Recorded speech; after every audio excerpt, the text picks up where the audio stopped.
Hey everybody, welcome back to the channel. Thank you for joining me on this fine, beautiful Independence Day, at least here in Michigan. Not sure where you're from, and happy Independence Day to all the Americans in America here. Wish you all a great day, and may God bless this country and yourselves as well. Okay, so I thought I'd bring you up to speed because this is very important. If you watched my last video, some of you probably already know what I'm about to say. Because I'm sure some of you are truckers and some of you are mechanics or shade tree mechanics or certified mechanics. I consider myself what they used to call a shade tree mechanic. I've been working on vehicles since I was just a little boy with my dad. He, handing him tools and learning, watching, paying attention what he was doing. And then as I got older, I worked on my own stuff and went to him for advice and all that good stuff. And then after a while, it became the norm. Whatever I owned, I worked on. Whatever I bought and paid for and broke down, I fixed and learned lessons and what not to do and what to do. So I am what you call your self-made mechanic. If I got to know something, I got to find out about it. I got to ask a friend or read. And that's not what I did when I did what I did on this big truck right here behind me. I thought I knew what I was doing. It's one of those things. You look at it and you think, yeah, I can do that, no problem. Because it looks similar to something you've done in the past. So you thought you could do it, and I could. But the thing was, it wasn't what I thought it was. Okay, so what I'm going to do is I'm going to turn the camera around. I'm going to switch the view so that I can talk and you can see what I'm talking about. So hold on just a minute. All right. There we go. Okay, so yesterday, or the last video, I was working on that thing right there. Right there. What looked to me to be some kind of cover, an access cover, to something important back there. Not only is it an access cover to something important back there, but it also has something attached to it. It's called the cam followers. There's one on this side and one on that side. There's cam followers. And they're hooked to this. There's a rod that runs, oops, sorry about that. There's a rod that runs right through here, one cam follower, and another rod that runs right through there, and there's a cam follower behind it. They're attached to that plate. And between that plate, if you can see it right there, there's a shim right there. You can just barely see it sticking up. That is not just a gasket, it's also a shim, and it has to be a certain thousandths of an inch thick, has to be a certain thickness, let me put it that way, in order for the timing to be right on this big old motor. And that's why there's three of them. There's that one. Daggone, I'm sorry, I apologize. There's that one, and there's one behind this here gear drive that houses the air pump. And so what I have found out, on my last video, I started to take it out, and that's when I realized it wasn't what I thought it was. And so since then, I have been online researching and talking to other people that have the knowledge. So what I have found out is, because that shim, as you know on my last video, when I was taking that out of there, the shim broke off. And in fact, I have a piece over here.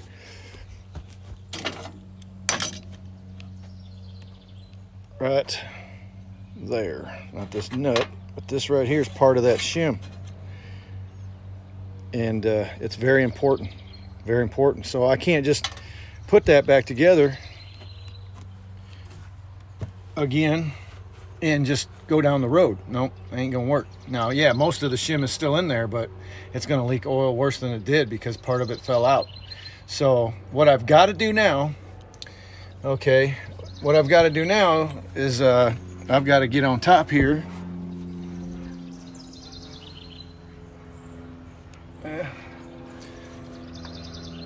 That thing right there, there's three of those that coincide with the three cam follower blocks. There's 6 cylinders in this motor. So you got, this is number 6, 5, 4, 3, 2, and 1. And you got 6 cylinders, 1, 2, 3, 4, 5, 6. They coincide together. So what I got to do is I got to now that I got that back in, I still got to take it back out. I've got to order the shim. Well, first I got to find out what the thickness is that's in there right now, and then I got to order the shim. Well, I've only seen one. There's only one in there, so I still got to measure the thickness of this and order one. I think I'm going to order a couple. Oh, I just dropped it. Well, that's okay. It's right there. Anyway, so then what I got to do is I got to go up there, up top where that pan it. Here, let me get up there. Let me get up there.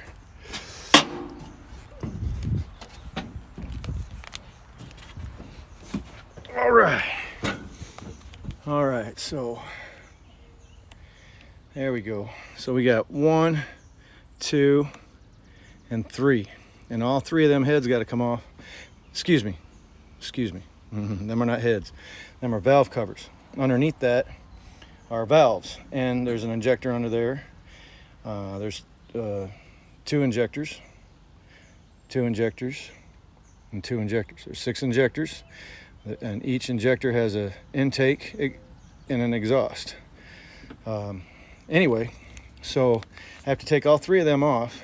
And on this one here, I got to take that off, and I got to pull the push rods out. Pull them out. Then I can take that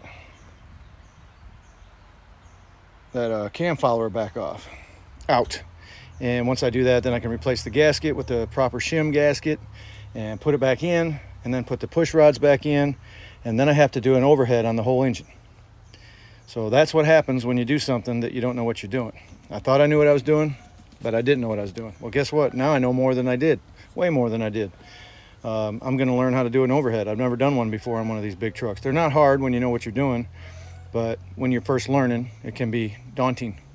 So anyway, so let me get down now. I want to show you something else. There we go. Okay, so in order to do an overhead, there's a sequence to follow. And in order to follow that sequence, you got to set up your timing. Well, on this 855, on all 855s, there are timing marks, just like on a gasoline motor, or any motor for that matter. Let's see if I can point it in the right direction. Right here where the tip of my finger is. Now you can't see it because the camera's, now I'll move my finger and maybe you will see it. There's a point right there. I think you can see it. That points to the back side of this pulley right here.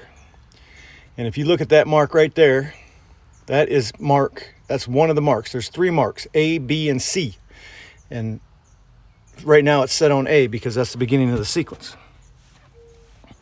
Now I can't explain the sequence because I'd have to read it to you, and I don't have the book. So, but what I got to do, okay, so I think I can turn this camera around now. So let me turn the camera around, and you can see my mug.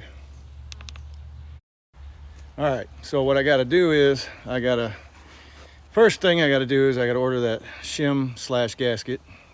Second thing I got to do, well, basically at the same time, is order some manuals. There's 2 main manuals that I need for this motor. For the motor. I've got all the manuals for the truck that came with the truck when the truck was built in 1984. I got the original manuals to it. They're a little wore, but I mean, I got those, but them ain't what you need. There's 2 manuals that I need. One is a troubleshooting and repair manual, like 693 pages. And then the other one's like 900 and some pages, and that's the specs, torques, and parts manual. It gives you all the part numbers for each part on that motor, and it gives you the specs and the torque setting for each part that needs torqued. And like I tell my sons, every bolt, nut, head on anything has a torque setting. Now, if it's important and it's below 25, it'll tell you. If it's not important and it's below 25, it won't tell you. So you just hand tighten, snug. You'll find a lot of those on automobiles, certain parts, but for the most part, every nut bolt has a torque rating. That's what I tell my boys. So don't just assume that every nut and bolt you can just put on and it'll be all right. No. Anyway, so yeah, so I got to buy those 2 manuals. Now, the funny part is, this is a 37-year-old truck, so finding those manuals just to buy isn't easy. Now, that being said, they're Cummins evidently if I call Cummins, they may still have them. A lot of guys have told me that you just call them and they'll mail them to you, or you can pick them up. Well, there's one in Grand Rapids, which is only 45 minutes from here. And so I'm going to call them Tuesday and find out if they've got the 2 manuals I need, and if they do, how much they want for them, and if they're good, cheap enough, then I'll buy them. Otherwise, I'll have to print out the manuals. I can get digital format all day long, no problem. And so I may have to print them, and that's going to cost me about $100 to print 750 pages, double-sided, off my brother's printer. That's the cost of the ink, the paper. Yep. So I don't really want to do that. That's going to take a lot of time. I'd rather just buy them. So I know it's going to cost me $100 to print them out myself, buying the ink and the paper and all that. So if it costs me $200 at the most for the 2 books, I may just buy the books, get it over with, then I got them. By the way, printing them out, that's $100 to print them. That's not for the binders I got to buy and the time I got to cut the holes, punch the holes out and put them in the binders. So, it is what it is. That's the only 2 choices I got right now. Digital, print them out, put them in binders, or call Cummins and hopefully they got them, or they can get them and they'll sell them to me cheap enough. So I can't do nothing else on this truck because I can't do the overhead till I replace the shim. That's a Cummins part as well, so I got to get that. They're not expensive. And then once I do that, I can do the overhead on the motor. And all this reading I've been doing and all this learning I've been doing, I'm really starting to think maybe I'll just rebuild this motor my damn self. It's a big old hunk of metal. It's got, it's not like the new vehicles with all the sensors and all the wiring and all this other stuff. Yeah, it's got tolerances and it's got specs and it's got things that got to be within specs, and I mean within microns of those specs. But it can be done, and it's not that I've never rebuilt any motor before. I've rebuilt a motor before. I've just never rebuilt a diesel motor before. Well, I had never rebuilt a gasoline motor before until I did it, and I actually have rebuilt 2, and did a fine job. They ran just fine afterwards. So I pay attention, mark everything, keep track of everything, keep the dirt out, take your time, and it can be done if you're willing and able to learn how to do it and do it. So I'm thinking about it because if I pay somebody to do it, it's going to cost me about $25,000. So out of that $25,000 is about $15,000 for labor. So if I do it myself, I'll save $15,000 in labor. So I'm really thinking about doing it myself. I really am. Now that I've been reading a lot the last 24 hours. I have. And I just, why not? And I'll videotape the whole process. And it's out here out in the outdoors, and it's probably going to take me a couple, 2-3 months to do it. And winter will be closing in, and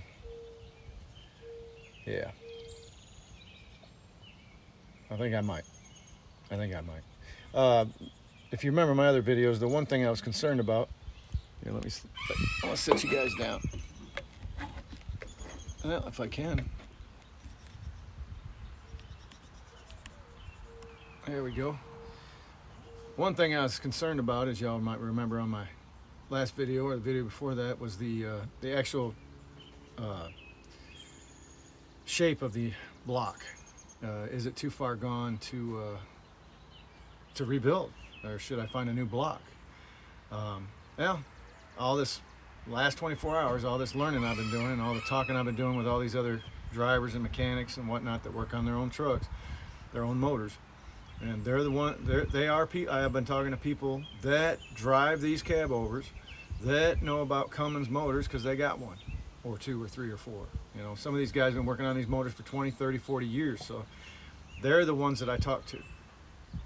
And talking to a few of them, they told me that my motor's fine. Yeah, it's rusted, but it's still fine. And you know what? I agree with that, because here's why. In 1984, they made things a lot different than they do today. And some of you watching this might not understand that, but a lot of you watching this probably know what I'm talking about. they used to build things like tanks back in the day, and there was a reason.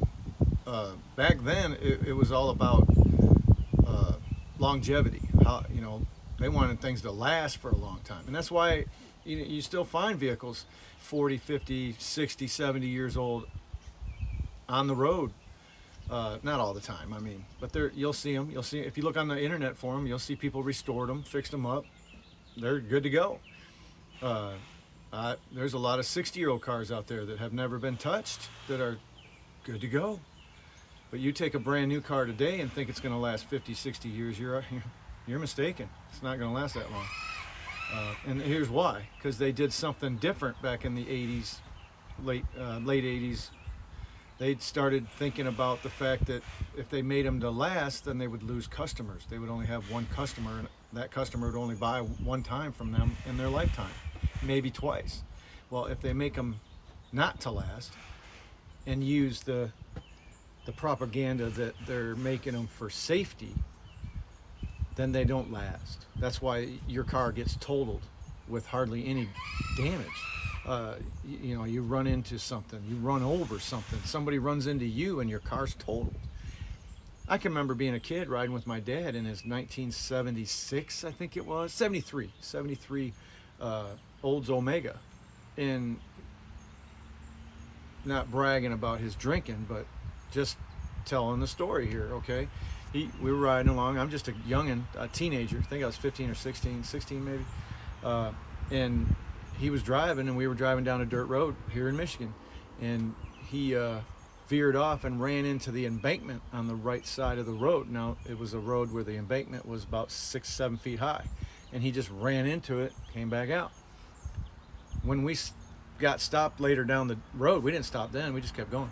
But when we got stopped later down the road, I looked at the side. There was nothing, not even a scratch.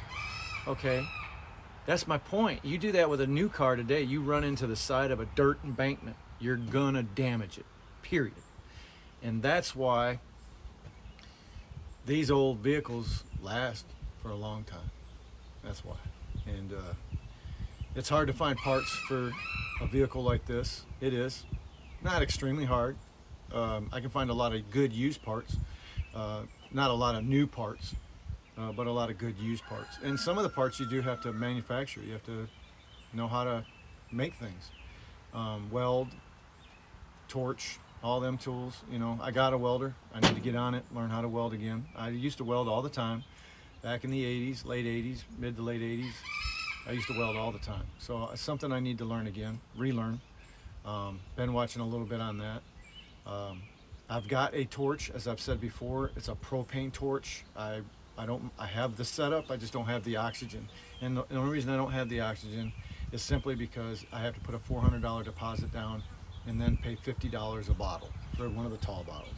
Once I put the deposit down, it's $50 a bottle.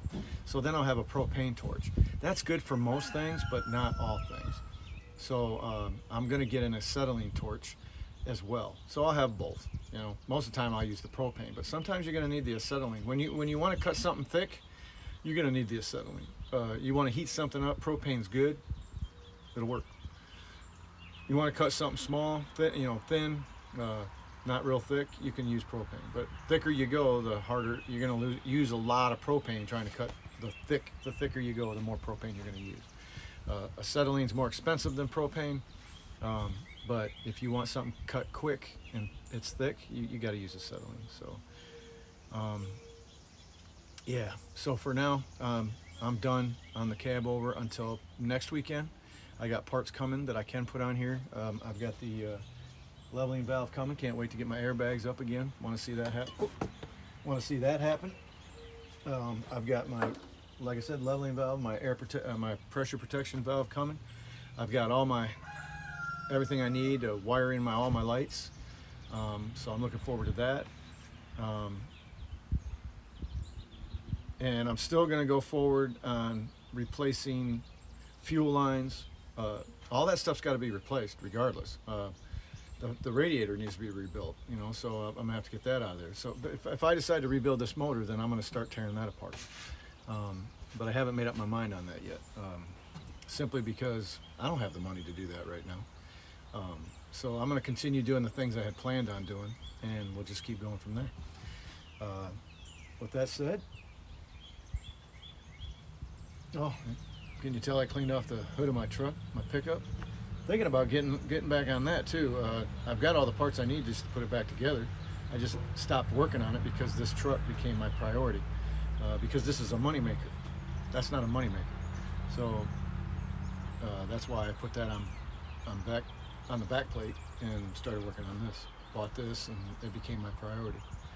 So, but I'm thinking about starting to do a little work on that as well, because all I gotta do is put it back together, and I'm thinking about selling it. I could use the money more than I could use the pickup. So, all right, I think I'm gonna end the video with that and get my stuff cleaned up and do some more research. Because like I said, I can't do nothing. I mean, I could tear something else apart, but I wouldn't get too far now. So I've got the, I can't put the starter on now, and I can't put the fuel pump on now until I get that leveler box, cam follower box back where it's supposed to be, with the right shim, right gasket. And then I gotta do the overhead. So once all that's done, then I can put the starter on. But if I'm gonna rebuild the motor, why would I do that? So it's still a big question. And if I'm probably gonna do it, and I'll tell you why, because it's gonna save me 15 grand. That's why. And I'll be able to get the motor rebuilt quicker otherwise, because I got to come up with 25, 30 grand to rebuild that motor, to have somebody else do it. Plus I got to take the truck to them. If I rebuild the motor myself, I save 15 grand right off the bat, and I just do it right here. So I save that money as well, transporting it, which I planned on getting it running and then drive it to wherever. But I think I'll just rebuild it myself, just get it over with. The rebuild is not that expensive, the parts, so it's just all time, all my labor, which nobody's paying me for, so that's what it's about, time and labor. So with that, y'all have a good rest of your day if you're watching it today. Today's Sunday, July 4th, Independence Day, and I wish all Americans a happy independence.